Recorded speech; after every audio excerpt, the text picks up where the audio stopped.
जो लोग लेपन नहीं कर पा रहे हैं, लेपन ज़रूर करें, क्योंकि हर बार बताया जाता है कि लेपन बहुत आवश्यक है आपके स्वस्थ होने के लिए। क्योंकि आपके जो रोग हैं, जो कष्ट हैं, जो भी रहते हैं, वो मस्तिष्क से ही शुरू होते हैं। इस बात को हमेशा ध्यान रखिए। मस्तिष्क में सूजन उत्पन्न होना, नकारात्मक इच्छा विचार आशाओं के कारण सूजन उत्पन्न होती है, और सकारात्मकता के कारण सूजन समाप्त हो जाती है। ये भी आपको समझना चाहिए कि जो रोग पहले उत्पन्न होता है वो आपके सूक्ष्म शरीर में उत्पन्न होता है। क्यों उत्पन्न होता है? क्योंकि कारण शरीर में कर्म के बीज पड़े रहते हैं। पिछले जन्मों में या इस जन्म में या आपके पूर्वजों के रहने के कारण उनकी स्मृतियां संचित रहती हैं, चित्त में पड़ी रहती हैं, आप में, आपके डीएनए में। तो वह उन स्मृतियों के कारण जो नकारात्मक रहती हैं, आपके सबसे पहले सूक्ष्म शरीर में रोग बनना शुरू होते हैं।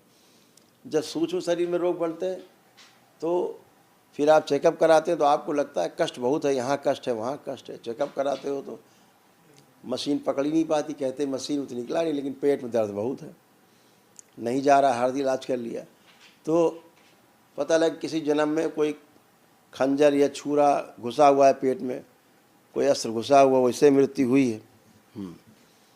तो वो सूक्ष्म में है, अंकित है, सूक्ष्म में वो घटना अंकित है, स्मृति अंकित है, तो वो आपको स्थूल में प्रतीत होती रहेगी। तो जैसे कभी घाव बना था धीरे धीरे धीरे अंदर, वैसे ही घाव बनने लगता है। जब घाव बन जाता है आपके भौतिक शरीर में, इस फिजिकल बॉडी में, आपके स्थूल शरीर में, तब फिर आपको मशीन पकड़ पाती कि हाँ भाई अंदर घाव है। लेकिन तब तक नहीं मशीन पकड़ पाती जब तक कि सूक्ष्म शरीर में रोग बन रहे होते हैं। दरबार आपको तीनों चीज़ बताता है कि आपकी ऐसी स्मृतियाँ पड़ी, स्मृतियाँ कहाँ पड़ी हैं, तो आपका कारण शरीर, 3 शरीर महत्वपूर्ण है, ध्यान रखिएगा। दिन भर आप 3 शरीर में यात्रा करते हैं, पहला कारण शरीर, दूसरा सूक्ष्म शरीर, और तीसरा स्थूल शरीर, जो शरीर आपका हाड़ मांस का शरीर है। तो जो पहला शरीर है जिसको हम कारण शरीर बोल रहे हैं, जहाँ कारण मौजूद है, इसीलिए उसको कार्य और कारण का सिद्धांत वहाँ रहता है। तो जो स्मृतियाँ रहती उनके कारण, स्मृतियाँ माने बीज, तो कारण शरीर में बीज हो गया। वही बीज जब अंकुरित होता है सूक्ष्म शरीर की भूमि में, तो धीरे धीरे वृक्ष बन जाता है, पौधे से वृक्ष बनता जाता है, आपको कष्ट बढ़ते जाते हैं, मशीन पकड़ नहीं पाती। फिर धीरे धीरे वृक्ष बन गया, अब उसके फल फूल निकल आए, तो फल फूल कहाँ निकले? आपके हाड़ मांस के शरीर में रोग के रूप में। तब मशीन पकड़ पाती कि हाँ ये रोग और कष्ट है। तब तक बहुत देर हो जाती है। फिर डॉक्टर साहब लोग मजबूर हैं, उनके मान लीजिए गांठ हो गई शरीर में, अब गांठ का उन्होंने ऑपरेशन कर दिया है, आपके हाड़ मांस के शरीर से निकाल दिया, लेकिन पीछे बीज मौजूद है, उसका वृक्ष मौजूद है। फिर समय में फल फूल आएंगे, फिर दिखाई देंगे, फिर गांठ बन जाएगी, अब फिर डॉक्टर साहब काट देंगे। डॉक्टर साहब मजबूर हैं, क्योंकि वो बेचारे नहीं जानते इस विज्ञान को, तो उनका इसमें ऐसा दोष नहीं है। ना जानने के कारण वो उतनी बात करते जितनी उनको पता है, लेकिन विज्ञान उससे भी आगे है। हमारे ऋषि मुनियों का विज्ञान है, उससे भी आगे है। तो जब तक कर्म बीज नष्ट नहीं होते, कर्म भोग नष्ट नहीं होते, तब तक वृक्ष नष्ट नहीं होता, और उसके जो फल फूल हैं रोग के रूप में वो नष्ट नहीं होते।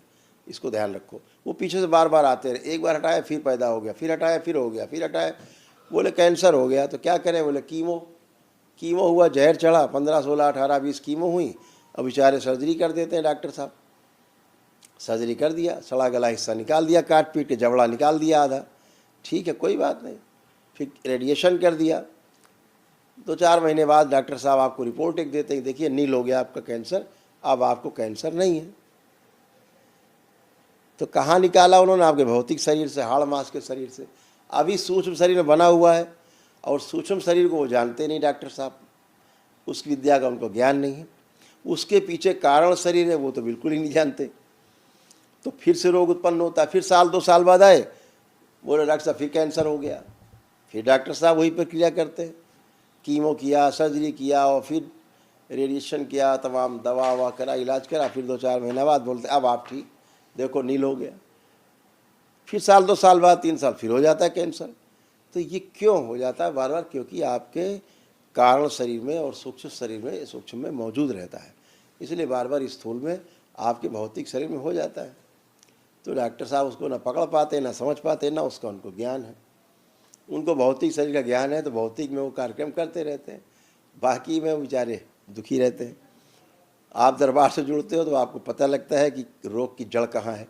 स्मृतियाँ ही रोग का जड़ है।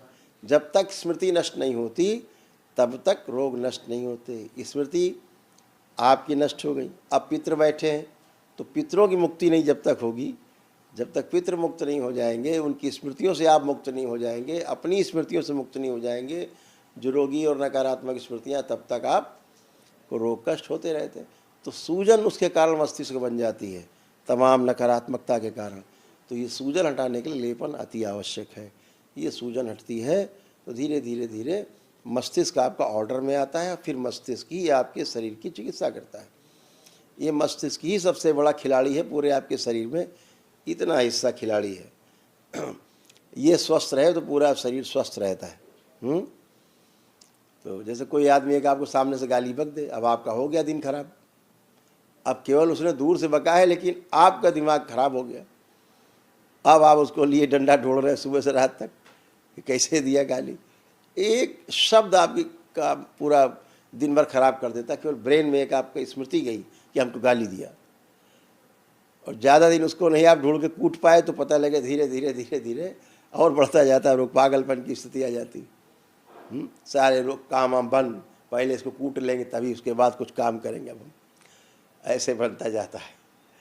अगर अपना प्रिय ऐसा कोई कर दे तो धीरे धीरे धीरे डिप्रेशन में आप चले जाते हैं। ऐसा कैसे कह दिया, हमारा ही पुत्र हमको ऐसा बोल दिया, हमारा ऐसा सबसे बड़ा मित्र उसने हमको ऐसा बोल दिया सबके सामने।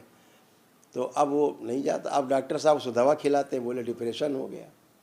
अब वो डिप्रेशन दवा से नहीं जाएगा, वो जाएगा तो स्मृति के नष्टीकरण से जाएगा। जब तक वो स्मृति नष्ट नहीं हो जाएगी गाली देने वाली, वो आपको कष्ट देती रहेगी।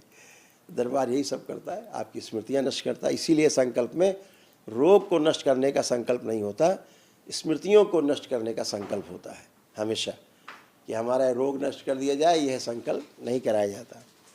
क्या कराया जाता है, हमारी ये स्मृतियाँ नष्ट कर दी जाए। Subscribe to the official channel Karauli Sarkar ईश्वरीय चिकित्सा विज्ञान केंद्र।